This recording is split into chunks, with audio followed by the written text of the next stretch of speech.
A paz do Senhor, seja bem-vindo a mais uma aula aqui do EBD em Foco. Meu nome é Herberson, eu vou ministrar agora a lição número 8 da nossa revista da CPAD do primeiro trimestre do ano 2019, a lição que traz como título Nossa luta não é contra carne e sangue.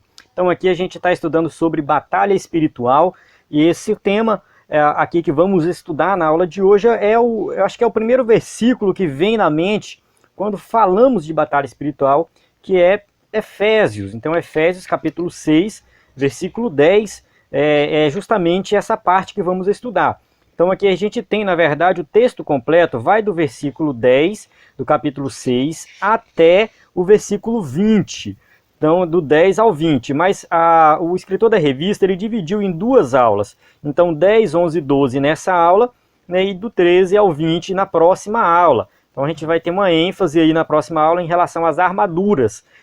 Então, nessa aula, nós vamos falar especificamente sobre a luta do cristão nessa batalha espiritual, né? Então, a gente vai entender mais um pouquinho aqui sobre batalha espiritual. Nós estudamos na aula anterior sobre tentação, um tema também que está relacionado à batalha espiritual. Falamos da tentação de Jesus, né, e que nós somos tentados e como vencer a tentação. Isso foi o tema da aula anterior, né? E o tema da próxima aula vai ser sobre as armas, né? No caso, complementando o texto bíblico da aula de hoje. Então, vai ser um estudo completo aí desse capítulo 6, basicamente aí, capítulo 6 de Efésios, do versículo 10 ao versículo 20. Na aula de hoje, só reforçando, do 10 ao 12. Então, você que está acompanhando, sabe que estamos nos aprofundando sobre esse tema, mas não devemos ficar somente na teoria, temos que colocar em prática, né? Ou seja, nós temos que entender, né, a batalha espiritual e viver isso na prática, né? Uma vida cristã aí protegida do inimigo, né? E como que fazemos isso? Através da oração, leitura da palavra, é o que estamos aprendendo durante essas aulas aí, mas nós temos que entender essa realidade. Bem, eu vou só abrir um parênteses aqui rapidinho, né, falar aqui do EBD em Foco, que o EBD em Foco ele foi construído baseado no que os ouvintes, os assinantes, as pessoas que acompanham, que estão aí sempre acompanhando o EBD em Foco, fala pra gente. Então, nos comentários, mensagem do WhatsApp, e-mail, né, a gente sempre recebe alguns feedbacks e a gente vai propondo melhorias. Então, a gente hoje tem um conteúdo completo da lição de adultos, que é slide, comentário em vídeo, subsídio em PDF.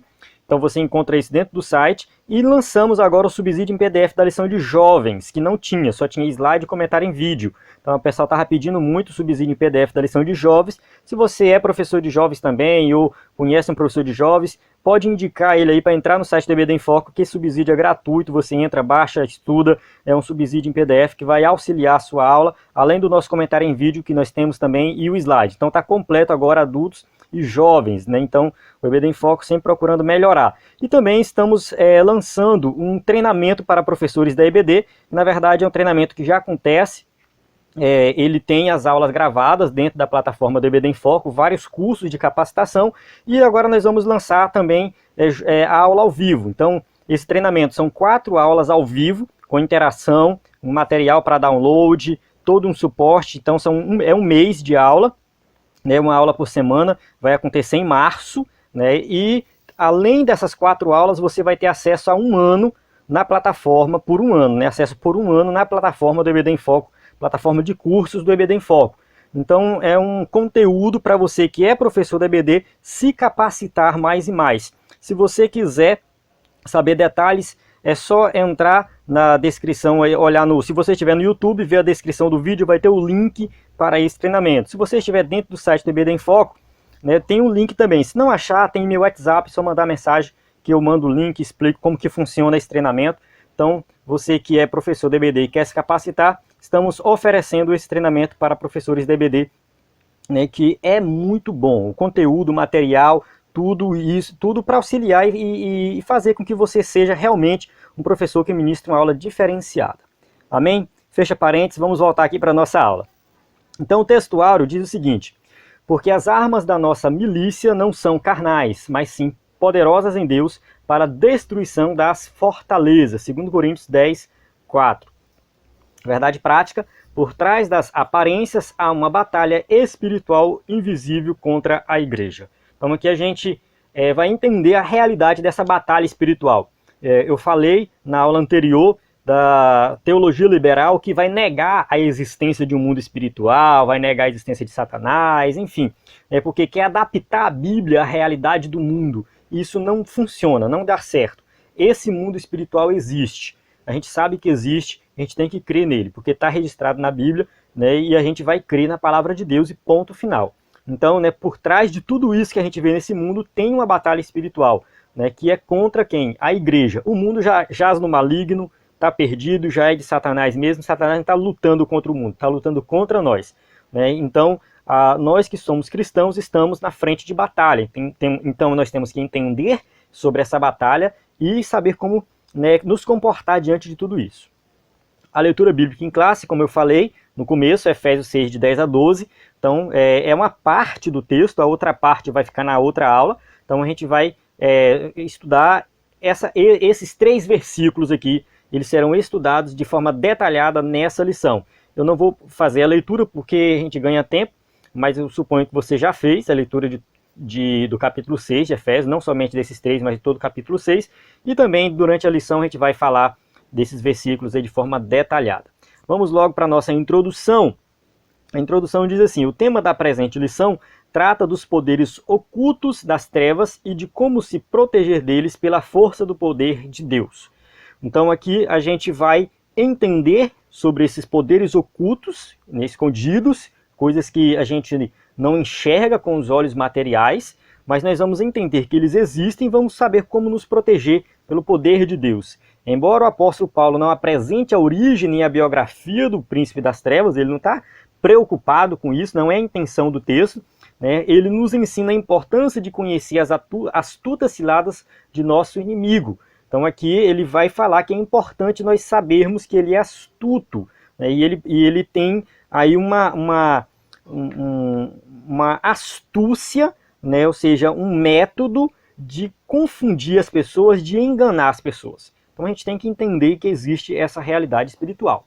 O diabo já perdeu a peleja, ele é um derrotado, a gente sabe disso, já falamos disso em várias aulas anteriores, né? Ele já perdeu, Jesus já derrotou ele, né, em todos os aspectos. A cruz foi o ápice disso, né, e a ressurreição também, mas e ele nos deu autoridade para vencer o inimigo. Realmente nós temos essa autoridade, não nossa, mas no nome de Jesus, mas ele continua fazendo estrago nesse período entre o início e o final da jornada da igreja, ou seja, aqueles crentes que estão, que não vigiam, que não buscam a Deus, que não estão conectados com Deus como deveriam estar, esses crentes estão sujeitos a serem influenciados por Satanás. Então, assim, todo mundo está sujeito, realmente todo mundo está sujeito. Mas tem como você estar muito mais bem preparado se você estiver com as armaduras, que o apóstolo Paulo vai falar sobre as armaduras. Então aqui, né, a gente vai tocar um pouco nesse tema na aula de hoje e vamos falar mais dessas armaduras na próxima aula. No entanto, já começamos a falar disso aqui, né? Então, a gente sabe que está aí, existe essa influência maligna, mas tem como nós nos protegermos dela. Vamos lá, tópico 1.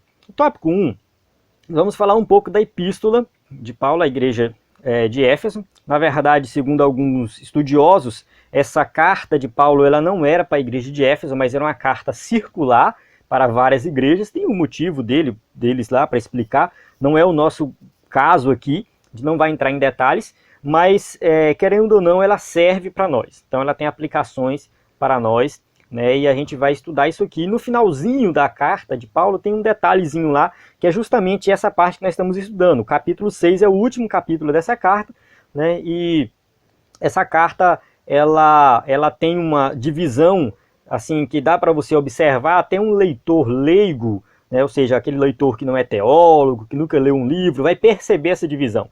Do capítulo 1 ao capítulo 3 é somente teologia. Capítulo 4, 5 e 6 já são conselhos práticos. O que Paulo está falando ali no capítulo 6, que a gente vai estudar aqui, são conselhos práticos sobre batalha espiritual. Então não é nada de aquela teologia de alto nível que ninguém compreende. Não, não, não. Ele está falando do dia a dia da vida do cristão. Então é isso que Paulo está falando aqui. Então 4, 5 e 6, aplicações práticas, e é justamente aí que entra essa questão da batalha espiritual. Olha só como ele começa, né, o versículo 10 do capítulo 6. No demais. No demais. O que isso quer dizer? No demais, irmãos meus, fortalecei-vos no Senhor e na força de seu poder. Então esse no demais é uma palavrinha que parece algo simples, né, mas Paulo usa ela para fazer a conclusão da carta. Então ele escreve todo o conteúdo e ele para assim, olha, para concluir, algumas bíblias vão falar assim, para concluir, né, e Paulo usava isso em vários textos dele. Então a gente observa aqui 2 Coríntios 13:11. Quanto ao mais, irmãos, regozijai-vos, sede perfeitos, ou seja, quanto ao mais, no demais, é a mesma palavra, né, vai se traduzir de forma diferente. Finalmente, irmãos, vos rogamos e exortamos no Senhor. Então 1 Tessalonicenses 4:1. Então Paulo já está aqui na conclusão, finalmente, quanto ao mais, no demais, concluindo. Então é isso que ele está falando, né? Mais uma vez aqui, no demais. Então a tradução vai variar de Bíblia para Bíblia. Eu recomendo sempre você comparar várias traduções diferentes. Por que tem tradução diferente? Porque a palavra no grego é uma só, mas no português ela vai ter, né, vários significados. Isso vai depender muitas vezes do contexto. Essa expressão, né, em Efésios 6:10 parece traduzida, né, quanto ao mais na Almeida e finalmente na tradução brasileira.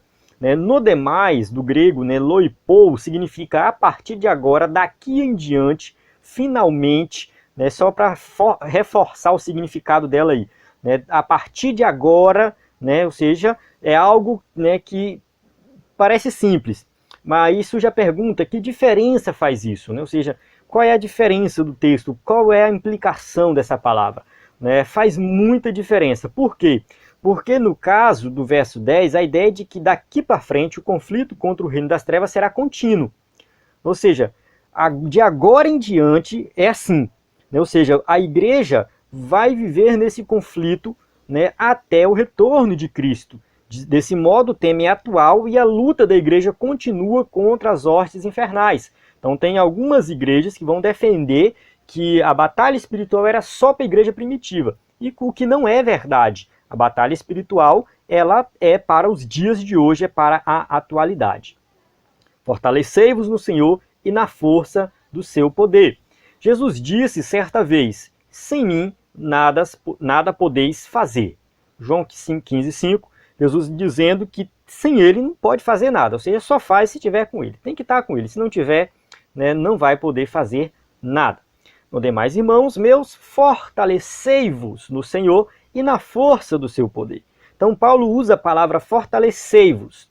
Essa palavra fortalecei-vos, né, mostra que não se trata meramente de esforço humano, mas na completa dependência do Senhor Jesus.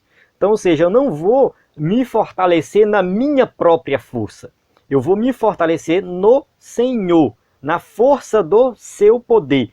Ou seja, eu me fortaleço em Cristo. E aí olho para o que Jesus falou aqui em João 15:5, sem mim nada podeis fazer. Ou seja, eu só consigo vencer essa batalha espiritual se eu estiver com Cristo, em Cristo, e não tentando vencer pelo meu próprio esforço. Então a gente sempre tem que entender isso.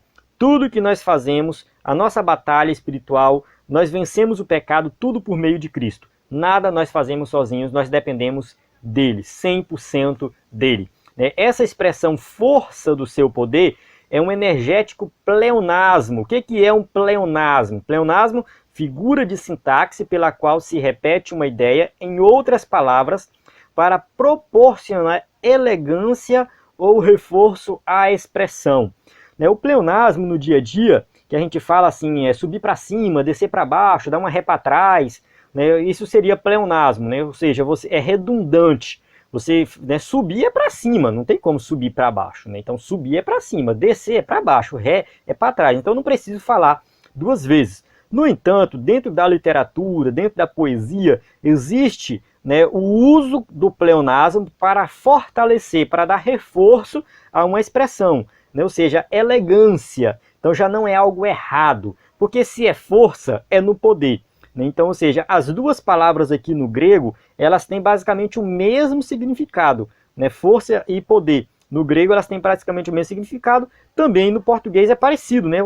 Fulano é forte, ou fulano é poderoso, né? A gente pode falar nisso, né? Tipo, um político muito forte, né? Rapaz, fulano de tal, ele é um político muito forte, ou seja, uma pessoa que tem muita influência. Fulano de tal é um político que tem muito poder, ou seja, uma pessoa que tem muita influência. Então a gente usa força e poder praticamente para o mesmo significado, para a mesma situação. Por isso que aqui seria o uso do pleonasmo. Mas por que que Paulo faz o uso do pleonasmo aqui? Para reforçar a magnitude do poder de Jesus. Ele quer enfatizar que Jesus é poderoso. Então a gente vai, né, nos fortalecer na força do seu poder, nesse poder que Jesus tem, né, que ele sim é capaz de vencer. Esse poder provém do Espírito Santo. Né? Paulo escreve anteriormente ali, né? Oro para que, com as suas gloriosas riquezas, ele os fortaleça no íntimo do seu ser com poder, por meio do seu Espírito. Efésios 3:16. Então, por meio do Espírito Santo, nós temos poder para vencer, né, Satanás e vencer essa guerra espiritual. Então, é a atuação da Trindade na vida da igreja, Pai, Filho e Espírito Santo, agindo, né, na vida da igreja, que somos nós, que fazemos parte do corpo de Cristo. O emprego da figura de linguagem. Então agora vamos avançar mais um pouquinho aí, né? Figura de linguagem, falar um pouco aqui da figura de linguagem. Figura de linguagem são recursos linguísticos que merecem uma atenção especial pela sua beleza e pelo seu papel na hermenêutica. Então figuras de linguagem, elas são muito importantes porque é o que dá alegria às palavras, eu coloco assim, né? É o que faz dar cores, dar sentido. A gente conversa, né, em figuras de linguagem o tempo todo. Eu acabei de usar aqui, né, dar cores, por exemplo, né? Ou seja, dar cores é fazer as coisas terem mais um brilho maior, né?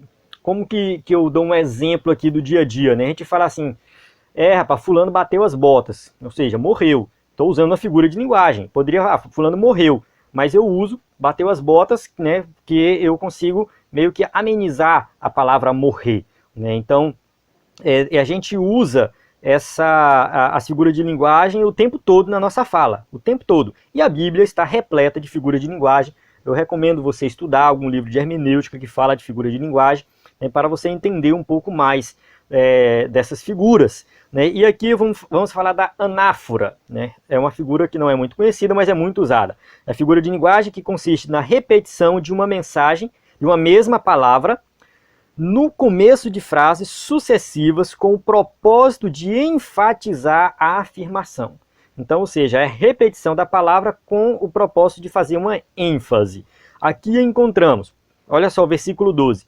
Porque não temos que lutar contra carne e sangue, mas sim contra os principados, contra as potestades, contra os príncipes das trevas deste século, contra as hostes espirituais da maldade nos lugares celestiais. Então aqui a gente encontra, né, uma palavra repetindo, essa palavra pros, do grego, que significa contra, usada 5 vezes para reforçar a ideia de que a esfera principal de atuação do príncipe das trevas não é apenas como muitos pensam, prostituição e crime. As pessoas pensam que o diabo só age nessas duas áreas. Então quando a gente fala de pecado na igreja, só vem na mente prostituição, vem na mente, no caso, adultério, fornicação, pornografia, só essas coisas. Né? Parece que só isso é pecado. Né? E crime no sentido de matar, roubar. Então, geralmente, as pessoas pensam que Satanás só age nessas duas áreas, mas o que não é correto. Paulo está falando da batalha espiritual como um todo. Né? Então, a nossa luta, a gente vai entrar em detalhes com isso, né? Contra carne e sangue. Eu vou explicar o que isso significa mais na frente. Entende carne e sangue aí nesse contexto como mero poder humano. Não tem que lutar contra o mero poder humano, né? Mas aí ele contra principados, contra potestades, contra os príncipes, ou seja, ele está se reforçando, né, que nós temos que lutar numa batalha espiritual, algo sobrenatural, algo que nós não estamos enxergando ainda. Então aqui a gente encerra o primeiro tópico, né? Esse primeiro tópico que espero que tenha ficado aí na sua mente, né, você tenha entendido, compreendido, né, que o apóstolo Paulo está finalizando a carta, ele vai dar instruções sobre batalha espiritual e ele usa figuras de linguagem para passar essa mensagem, né, ele reforça que Jesus é poderoso e que nós vamos vencer por meio do poder dele. Só resumindo aqui o tópico 1, né, para que nós possamos gravar na mente aí o que foi estudado. Agora vamos entrar no tópico 2, a dependência de Deus, somente pelo poder de Deus. Nenhum ser humano tem condições de sozinho enfrentar os domínios e sair demônios e sair vitorioso. Então, enfrentar o demônio, enfrentar o diabo sozinho, sem o poder de Deus, sem a ajuda de Deus, isso é impossível. Isso não vai acontecer. Os demônios existem de fato, mas não passam de um inconveniente diante do poder de Jesus. Jesus é poderoso, já derrotou ele, a gente já falou isso, todo mundo já sabe, então ele simplesmente, né, é alguém que já é um ser que já foi derrotado, né? Mas eles são o quê? Entidades destituídas de poder na presença de Jesus. O texto de Marcos vai dizer, né, sempre que os espíritos imundos ouviam, prostravam-se diante dele e gritavam: tu és o Filho de Deus. Então aqui os espíritos imundos reconheciam que Jesus era Filho de Deus. Então a gente já entende que eles são já seres derrotados. No entanto, os humanos não podem desafiá-los com suas próprias forças. Então nós não temos essa capacidade. Com minha própria força, em meu nome, em meu poder, eu expulsar um demônio, eu agir sobre um demônio. Isso não pode acontecer, isso não vai acontecer, né? Ou seja, nós temos que depender exclusivamente de Cristo, da autoridade de Cristo para, né, derrotar Satanás. O revestimento da completa armadura de Deus. Então o apóstolo Paulo ele vai dizer como que nós vamos vencer, como que nós vamos enfrentar essa batalha espiritual. O verbo revestir, né, usado no versículo 11, que no caso aqui está vistam-se, né, vistam toda a armadura de Deus, é o mesmo usado na Septuaginta, né, que a Septuaginta é a tradução da Bíblia hebraica, né, do hebraico para o grego, do Antigo Testamento, do hebraico para o grego. Né. Então lá quando traduziram, por exemplo, Juízes, então o Espírito do Senhor revestiu a Gideão, o qual tocou a buzina e os abiezritas se ajuntaram após ele. Né? Ou seja, Juízes 6,34, né? Ou seja, a palavra aqui usada é endizaste. Né? Eu coloquei aqui endizaste. Isso aqui não está na revista, eu acrescentei, né? Vistam, endizaste, a mesma palavra usada, né? Ou seja, traz a ideia de vestir, né? Ou ser vestido, de forma que de afundar numa roupa, ou seja, você estar completamente revestido, vestido e revestido. Então é uma palavra que vai nesse sentido. Então vistam toda a armadura de Deus, né? Ou seja, nós temos aí o que Deus nos entregou para nós nos protegermos das astutas, né, e ciladas, né, do diabo. A metáfora toda a armadura de Deus significa que devemos usar todos os recursos espirituais que Deus nos dá. Deus nos deu recursos espirituais, nós temos que usar. A armadura completa indica armas de defesa e arma de ataque. Mas o que a gente observa é que só espada é arma de ataque. Escudo é defesa, couraça é defesa, capacete é defesa, cinto, sandália. Ou seja, só a espada é uma arma de ataque. Mas nós temos mais defesa do que ataque. Olha só, né? Estamos sendo atacados o tempo todo. Então o soldado romano, que era o que eles tinham em mente aqui na época, nesse soldado romano, ele tinha muita proteção e só uma arma de ataque, que era suficiente. Ele só precisava de uma de ataque. Né? Então a gente tem que entender isso, que tanto a armadura, né, de defesa quanto a de ataque, ela vem de Deus. São armaduras de Deus, não são nossas. Nós não temos esse poder. Então a gente entendeu aí, né, que nós temos que lutar nessa luta espiritual, dependendo do Senhor Jesus, que nós não temos essa capacidade e precisamos das armaduras. Não vamos entrar em detalhes das armaduras aqui, que é assunto da próxima aula, mas vamos nos aprofundar aqui nesse sentido. Agora nós vamos falar dos métodos do diabo. Né? Quais são esses métodos, a metodologia dele? Para que possais estar firmes contra as astutas do diabo. Versículo 11, continuando, né? Paulo ele vai explicar aqui, né, ele usa a palavra astuta, metodeia, esperteza, artimanha, armadilha. É dessa palavra aqui do grego, né, que vem a palavra método. O que é um método? É um passo a passo para você resolver uma situação. Qual o método de interpretar a Bíblia? Ou seja, é um passo a passo para você interpretar a Bíblia. Qual o método, de cozinhar bem? Qual o método de estudar? Ou seja, é um passo a passo para você realizar aquela atividade. E aí, metodeia aqui no caso, esperteza, artimanha, armadilha. É justamente astutas ciladas. Foi traduzido como astutas ciladas. E aqui Paulo está buscando explicar o motivo, o porquê que o crente tem que se fortalecer em Jesus no seu poder e vestir toda a armadura espiritual de Deus. Por que eu tenho que fazer isso? Porque Satanás é astuto. Ele tem um método, ele tem uma metodologia, ele planeja, ele maquina, ele não faz as coisas de forma aleatória, é algo sistematizado, ele não age aleatoriamente, ele pensa antes, ele nos conhece, ele sabe, as nossas atitudes, os nossos comportamentos, ele nos conhece, ele está no mundo espiritual, ele de certa forma, ele está numa posição ali, não vou dizer superior, mas ele está em certa vantagem, porque ele consegue ver as nossas ações. Então ele vai agir contra nós de uma forma organizada, vamos colocar assim. Ele conhece nossas fraquezas, ele sabe o que nós fazemos. Então, não fique brincando com Satanás. Eu vou dar só um exemplo aqui. A gente falou de tentação na aula anterior, então o exemplo que eu vou dar vai estar abordando a aula anterior e essa aula. Eu vou colocar assim. Uma pessoa que não tem problema com bebida, nunca teve. Eu vou dar o meu exemplo, eu nunca tive problema com bebida, minha família nunca teve. Quando eu nasci, meu pai já era crente, nunca bebeu, nunca vi bebida em casa, e nunca tive amigos que bebiam, nunca bebi, enfim, bebida nunca foi problema para mim. Então já aconteceu algumas vezes, quando eu estava na universidade, eu saía da aula com alguns amigos, a gente sentava numa mesa, os meninos pediam uma cerveja, eu pedia um refrigerante. Aí eu não ficava tentado a beber uma cerveja, com vontade de beber uma cerveja.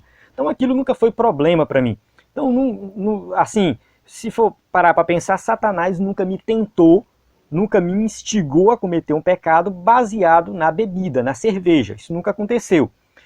Agora eu tive um amigo, que ele não era crente, inclusive ele era ateu. Depois ele se converteu e hoje, pela graça de Deus, ele acho que é até presbítero. Então está firme fazendo a obra de Deus. E ele me contou que no começo, assim que ele se converteu, ele tinha muito problema com bebida. O tempo todo ele estava caindo, porque era a fraqueza dele. Ele cresceu num lar onde todo mundo bebia. Na faculdade os amigos bebiam, vivia nas festas, então ele bebia o tempo todo. Então quando ele se converteu, a bebida foi a fraqueza dele. E Satanás tentava ele com a bebida. Onde ele ia, tinha alguém com a cerveja na mão. Então ele começou a cortar a amizade, ele começou a parar de ir em alguns lugares, ele começou a evitar onde tinha bebida. Tem um churrasco que vem para cá, ele não ia, porque ele sabia que lá os amigos dele iam beber. Então ele cortava a amizade, cortava às vezes o prazer de ir no churrasco, de estar com os amigos, por causa da bebida, porque ele sabia que era a tentação dele, Satanás ia tentar nesse sentido. Então eu só estou dando esse exemplo porque Satanás vai nos conhecer e nos tentar, de acordo com a nossa fraqueza.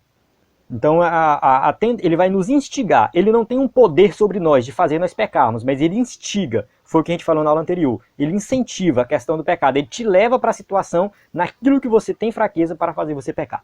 Então por isso que eu digo que a gente tem que conhecer, sobre a questão da astuta cilada dele. Quer dizer, a cilada, algo que ele está fazendo de esperteza, de artimanha para enganar e fazer nós pecarmos.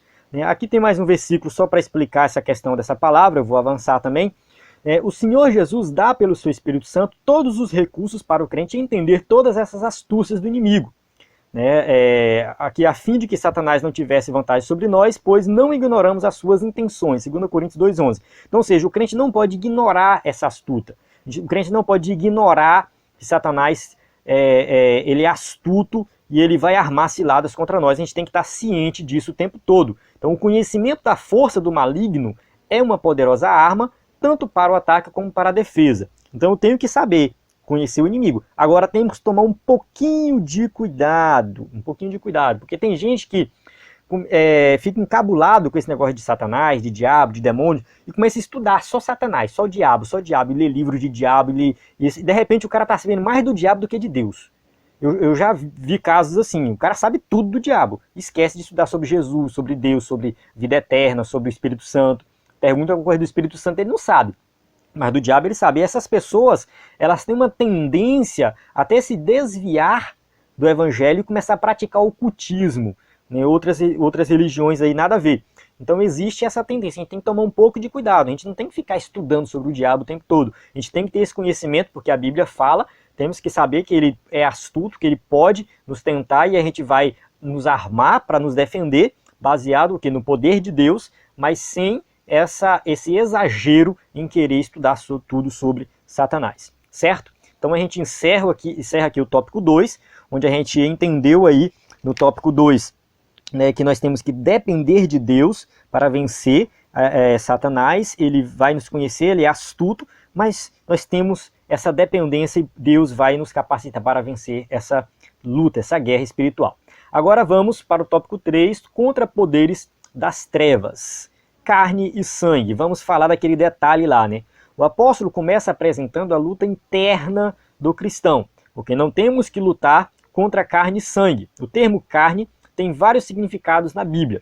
Mais uma vez, eu quero reforçar isso aqui que eu falei na aula anterior, reforçar agora. Né? Quando a gente quer saber o significado de uma palavra, a gente não só tem que pegar um dicionário de grego, de hebraico, lá na Bíblia, no caso, uma palavra da Bíblia, e ler o significado e falar, essa palavra significa isso, isso, isso e aquilo.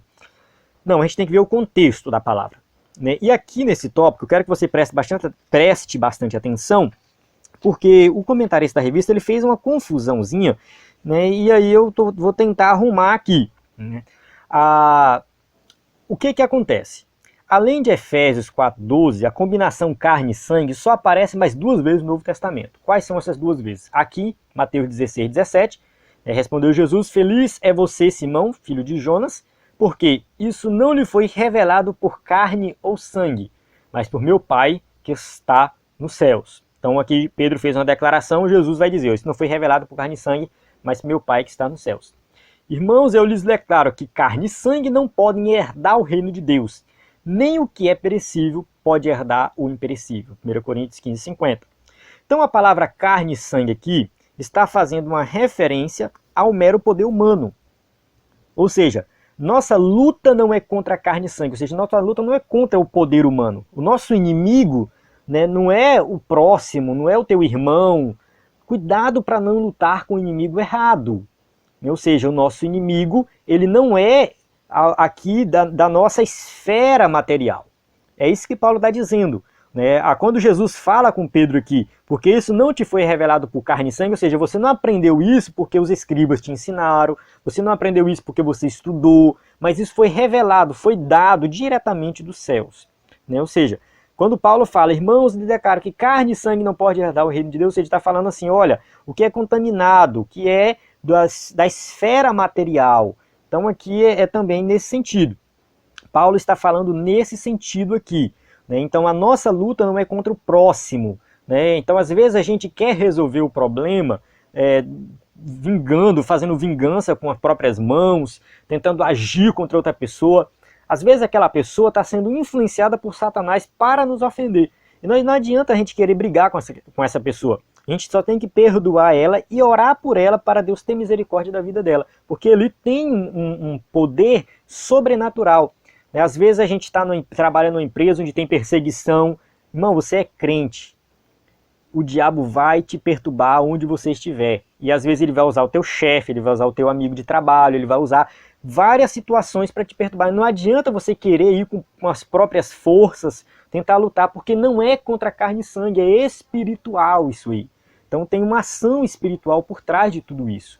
Né? Então, só reforçando aqui, carne e sangue, nas passagens citadas ali anteriormente, parece indicar um sentido físico, significado físico e não espiritual. Olha só essa passagem aqui, ó. A carne cobiça contra o espírito e o espírito contra a carne, e se opõe-se um ao outro, para que não façais o que quereis. E nesse contexto, carne já tem um sentido de natureza pecaminosa. Então a passagem fala de um conflito interno. Então, carne, no contexto anterior que a gente estava lendo aqui de Efésios, né, a gente já entende que carne lá, né, carne e sangue, está falando do mero poder humano. E aqui, em Gálatas, carne é no sentido mais espiritual, ou seja, é no sentido de natureza pecaminosa. Então, o significado da palavra vai depender do contexto. Os principados e potestades. Uma vez que você entendeu que a nossa luta é espiritual, vamos continuar o versículo aqui. O versículo ele vai falar assim: mas sim contra os principados, contra as potestades, contra os príncipes das trevas deste século, contra as hostes espirituais da maldade nos lugares celestiais. Então é a parte B do versículo 12. Né? Então aqui a gente tem essa palavrinha que é um pouquinho complicada de traduzir e que também depende do contexto. Né? Principados, do grego, arcai, traz a ideia de primazia e poder. É a mesma palavra usada, a mesma raiz de arque. Por exemplo, quando a gente estuda teologia, a gente vai estudar um pouco de grego. Todo mundo que estuda grego lê João capítulo 1, versículo 1. En arque en ho logos, ou seja, no princípio era o verbo, ou o logos, a palavra. Né? Então, arque lá é princípio. Então, arcai traz a ideia de primazia no poder, algo que está na frente, que toma primazia. Esse é o significado. E potestade, exousiai. Às vezes coloca com 2 S, com um S, mas sempre falar exousiai. Do grego, denota a liberdade de agir, de governar, tem a ver com governo. Né? Só para você entender, Romanos 13:1 fala o seguinte: ó, toda alma esteja sujeita às potestades superiores. A palavra potestade nesse versículo aqui é exousiai, do grego, potestade. A NVI traduz o mesmo versículo assim, ó, todos devem sujeitar-se às autoridades governamentais. Olha só como é que a NVI, ela traduz potestades superiores por autoridades governamentais. Por quê? Porque no contexto lá, potestade está falando a governos terrenos. Mas quando a gente olha para o versículo 12, aqui de Efésios, principados e potestades, não está falando de governos terrenos, não está falando de forças e primazias de poder terrenos, está falando de forças espirituais e governos espirituais da maldade, das trevas. É disso que está falando. Então, por isso que o significado da palavra depende do contexto. Nesse contexto, Paulo está falando, né, de principados e potestades, né, no sentido de seres espirituais. Tem gente que fala assim, mas é tão complicado assim e tal, a gente estudar a Bíblia, cada um traduz de uma forma diferente.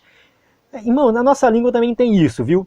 Né, só um exemplo básico aqui, a palavra manga, né? Manga. Se eu falar manga, tu fala assim, o que é manga? Manga tem pelo menos 3 significados que eu conheço. Né? Manga, fruta, manga da camisa, e aqui na minha região, manga é um pedaço de terra onde tem pasto para colocar gado. Né? Pasto para gado, é manga também. Eu coloquei o gado na manga. Então, pelo contexto, eu sei que manga aqui, coloquei o gado na manga, é um pedaço de terra com pasto. Se eu comi uma manga muito gostosa, então eu estou falando da fruta manga. Né? E se eu falar assim, a manga da minha camisa rasgou, ou seja, é a manga da camisa, né? Ou seja, a manga rasgou, né? A manga sujou, então você vai entender que é a manga da camisa. Então, assim, na nossa língua tem também uma palavra só que serve para vários significados, dependendo do contexto. Então, isso vai acontecer em todas as línguas, e no grego, no hebraico não é diferente, são as línguas originais da Bíblia. Por isso que a gente tem que ler em várias traduções diferentes para entender o texto. Não precisa saber grego, né? Se você souber, claro, é bem melhor. Faça um curso de grego, compra um livro, dá uma estudada, mas não, basta ler traduções diferentes para entender o texto. Né? O apóstolo emprega esse termo tanto para anjos, né, aqui Colossenses 1,16, porque neles foram criadas todas as coisas que há nos céus, na terra, visíveis e invisíveis, sejam tronos, sejam dominações, sejam principados, sejam potestades. Tudo foi criado por ele e para ele. Então aqui, principados e potestades, está falando de seres espirituais. Mais precisamente de anjos, segundo alguns intérpretes. Né? Alguns vão dizer que está falando de forma geral, anjos e demônios. 1 Coríntios 15:24, depois virá o fim quando tiver entregado o reino de Deus, o Pai, e quando houver aniquilado todo o império, toda potestade e força. Não seja potestade, mais uma vez aqui, com certeza se referindo a demônios. Então, quando Paulo fala, só voltando aqui, nossa luta não é contra carne e sangue, mas contra principados e potestades, ou seja, não é uma luta contra o mero poder humano, mas contra seres espirituais demônios, né, que são seres espirituais. Os dominadores deste mundo tenebroso, né, parte B do versículo 12 aí. Mas sim contra principados e potestades, contra príncipes das trevas deste século. Então vamos enfatizar esse texto. Contra príncipes das trevas deste século. Quem são esses? A tradução brasileira cita governadores do mundo destas trevas. Isso você vai conferir em várias traduções, vai mudar um pouquinho, né? Príncipe das trevas é cosmocrator. Cosmo vem de mundo, né? E krator, senhor, né? De Kyrios, enfim, é outra história. Então, cosmocrator, senhor deste mundo, né? Senhor do mundo.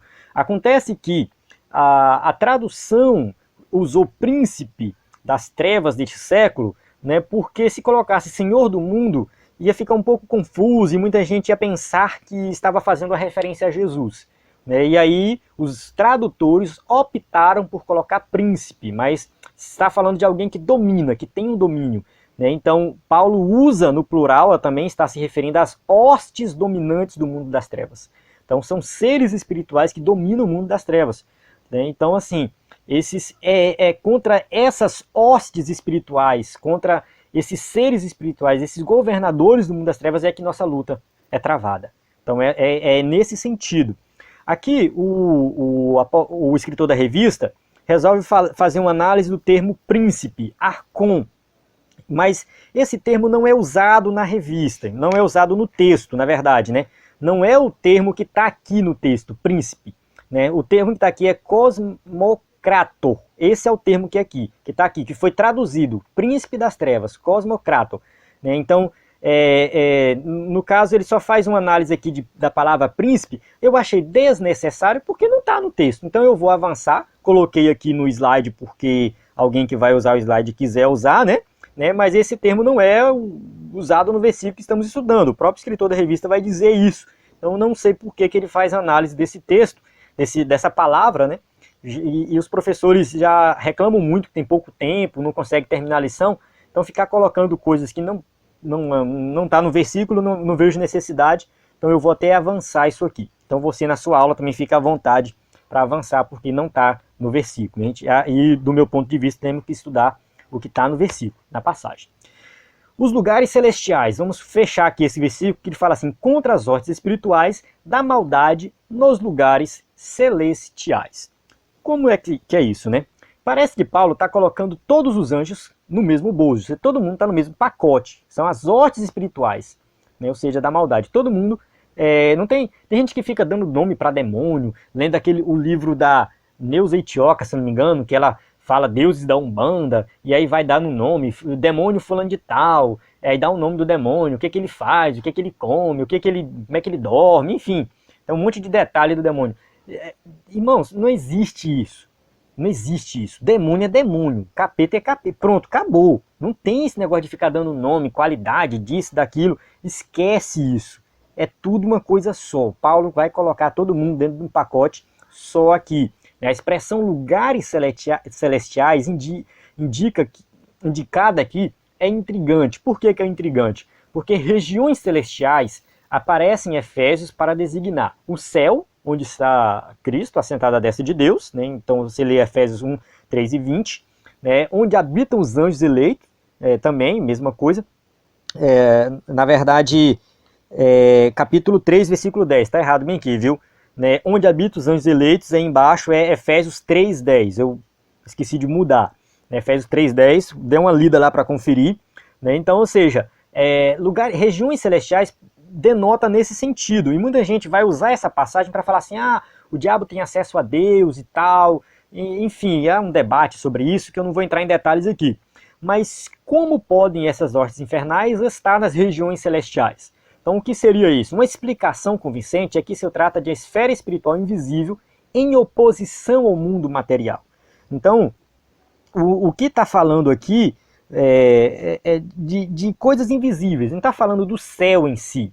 Né? E quando Efésios 1,3, que ele fala, bendito seja o Deus e Pai do nosso Senhor Jesus Cristo, que nos abençoou com todas as bênçãos espirituais nas regiões celestiais em Cristo. Ele está falando do mundo espiritual. Ele não está falando que ele tem acesso ao céu, acesso a Deus. Se tem, é outra história. Mas o que esse texto está dizendo é isso.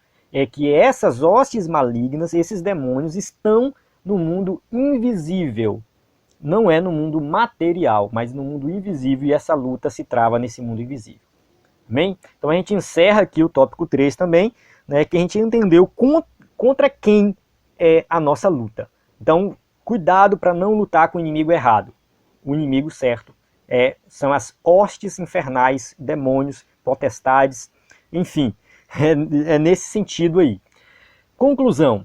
Com base nas palavras do apóstolo Paulo, ficamos sabendo que existem diferentes classes de espíritos maus que são enumerados aqui como principados, potestades, príncipe das trevas, hostes espirituais da maldade. Olha só, que ele coloca aqui, né, na conclusão para reforçar isso. É contra essas hostes aqui, essas potestades, contra tudo isso que é a nossa luta. Não contra, né, um ser humano, contra, enfim, né, contra o seu amigo, o seu próximo, não. Contra essas hostes espirituais. O universo é um campo de batalha e nisso não precisamos enfrentar apenas o ataque de outras pessoas. Eu discordo um pouco, né, dessa colocação, que é justamente a gente não tem que envolver em ataque com pessoas, né, mas com forças espirituais, né, mas também as forças espirituais se opõem a Deus e seu povo. Enfim, eu coloquei a conclusão aqui porque eu gosto de ser fiel ao que está na revista, mas eu não concordo muito com essa segunda parte da conclusão, viu? Ou seja, o nosso ataque não tem que ser em hipótese alguma contra outras pessoas. Não é que apenas, não pode ser em hipótese alguma contra outras pessoas. O que nós temos que fazer com as pessoas é amar, é pregar o evangelho, independente do que elas fazem conosco. Jesus mandou amar até os inimigos, né? Ou seja, amar até os inimigos, não importa se a pessoa é teu inimigo, tem que amar, né? Agora, Satanás não, Satanás já é outra história, então a pessoa está possessa, expulsa o demônio, depois prega o evangelho para ela se converter. Mas você não tem que ter ódio de uma pessoa porque ela está possessa, isso ou aquilo. Ou tem uma influência maligna sobre ela, enfim. Ah, porque é macumbeiro, porque é isso e aquilo. Não, tem que odiar essa pessoa. Você tem que amar. Não importa, a pessoa adora Satanás, eu tenho que amar ela.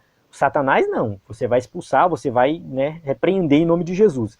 Mas a pessoa tem que amar. Então cuidado para não lutar contra o inimigo errado. Né? Ou seja, nós temos que lutar contra principados, potestades, príncipes das trevas, hostes espirituais da maldade. É o mundo espiritual que existe e nós vamos vencer.